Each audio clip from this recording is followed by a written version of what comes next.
hearty welcome to my presentation held at the Innova Congress in November 2016 at the University of Applied Science of Pinkafeld in Austria. My name is Dr. Daniel Friedrich and I would like to talk to you about bio-based composite facades, presenting you results from research done by Compolytics. So I would like to touch upon the following subchapters. I would like to start by introducing wood plastic composite cladding material and product to you, and also then touching on a multi-sampling which was conducted in 2015 by Compolytics research, testing several kinds of plastic-based cladding for wind resistance. Then presenting you the results with a special focus on the WPC cladding, and then closing by concluding the lessons learned and also deriving principles for value-added development of future WPC cladding.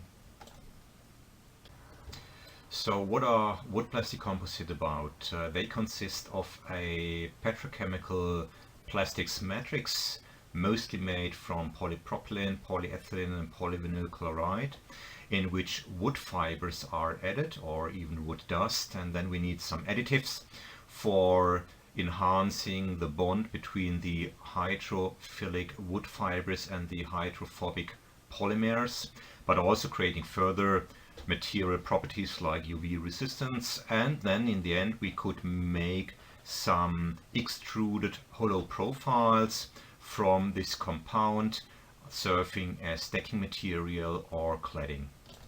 So when producing building products, which are also used in a structured way like cladding on a facade, we must consider the regulations in the building environment, and here the most important one is the regulation EU number 305, released in 2011. It's a building products regulation, and here we have 7 categories which must be tested for fitness of use, and starting here with mechanical resistance and stability, which obviously is very important for a cladding product, but also other issues like let's say building physics, and also sustainable use of natural resources is one of the 7 most important issues to test for when developing products also made from WPC then.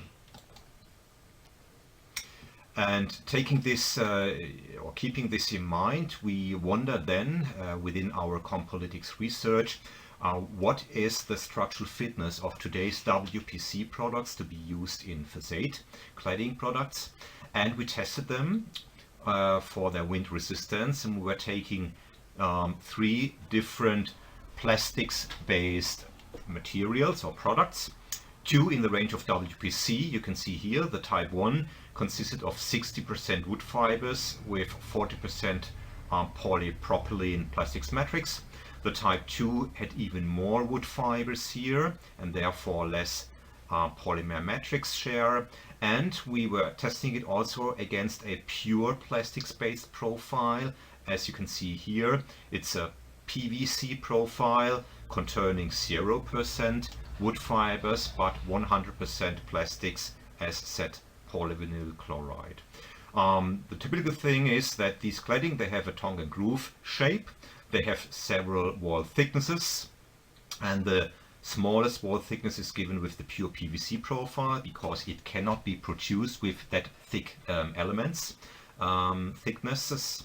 And what we investigated here was also published so far, I would like to mention, in the Journal of Building Engineering.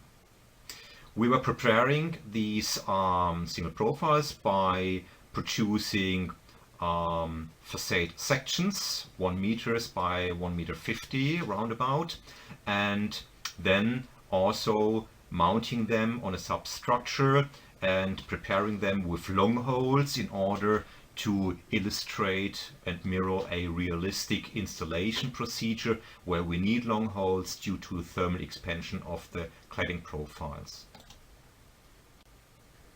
This is the test assembly. It's following a standard like the ASTM E72, but it's also described very well in the ETAC 034.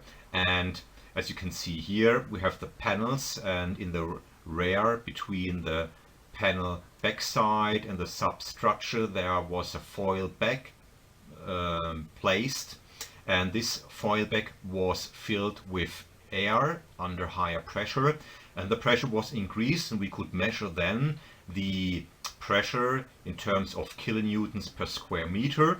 It consisted of a 2-field spanned test facade, and then we were measuring also the deflections in the mid of the fields and until the fixations or the panels broke as a main failure mode within this test procedure.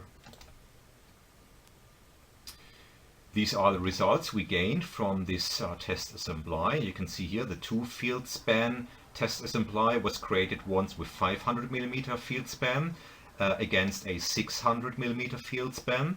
These are the 3 types: WPC1 with a lower fiber share, type 2 with a higher fiber share, but also with a higher thickness of the walls, and against the PVC profile with the very thin wall thicknesses. And you can see here for both field spans, the WPCs, they performed quite well, particularly the one with the thicker wall thickness had the highest loads in both cases, followed by the WPC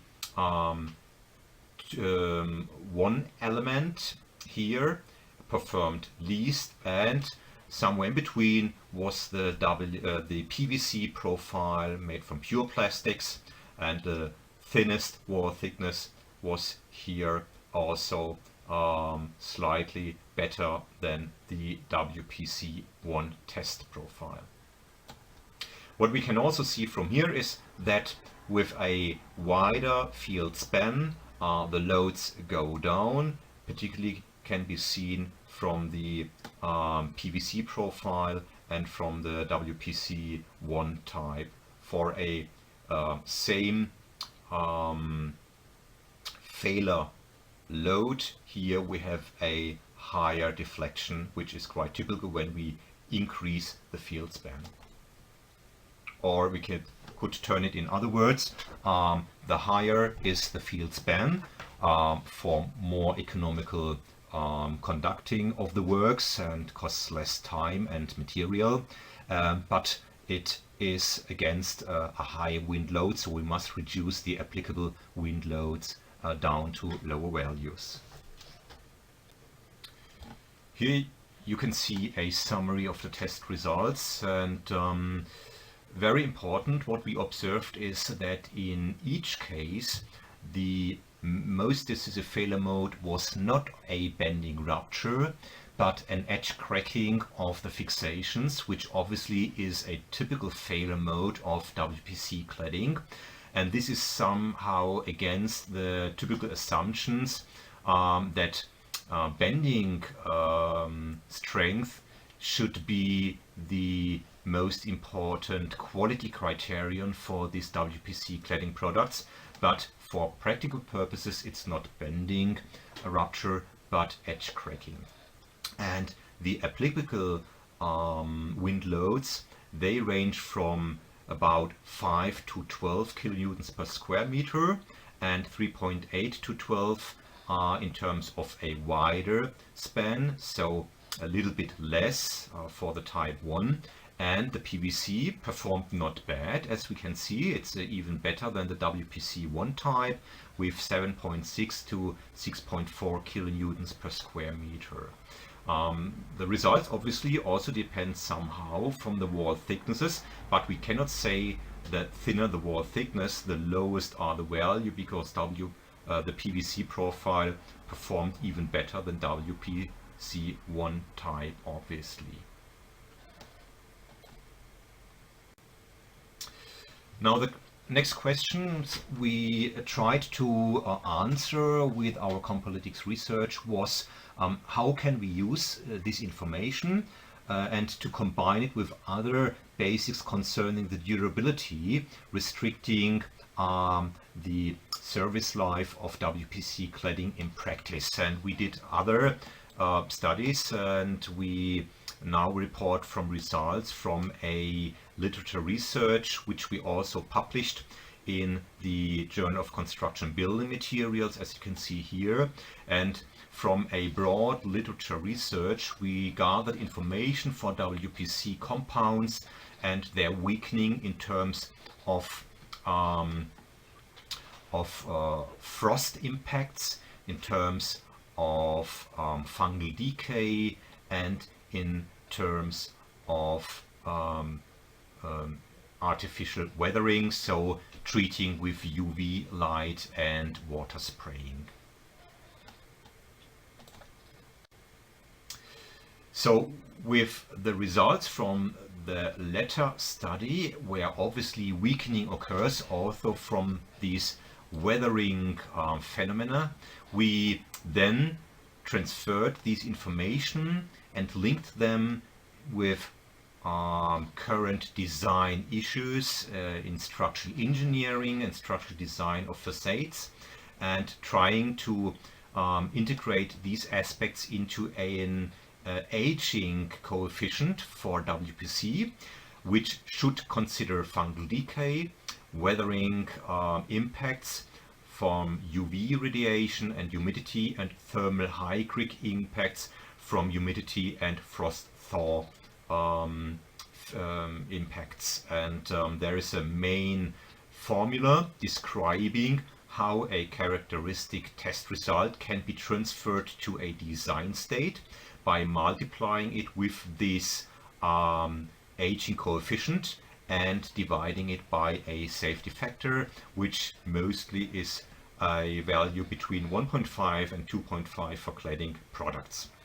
The most important thing is this aging coefficient, transferring the characteristic state down to a design state, and consisting of a combination between the single degradation values we received from the latter study. Obviously 14% degradation by fungal decay can be expected for WPC, something like 23% from natural weathering, where UV matters most, and something like 25% from thermal hygrich impacts.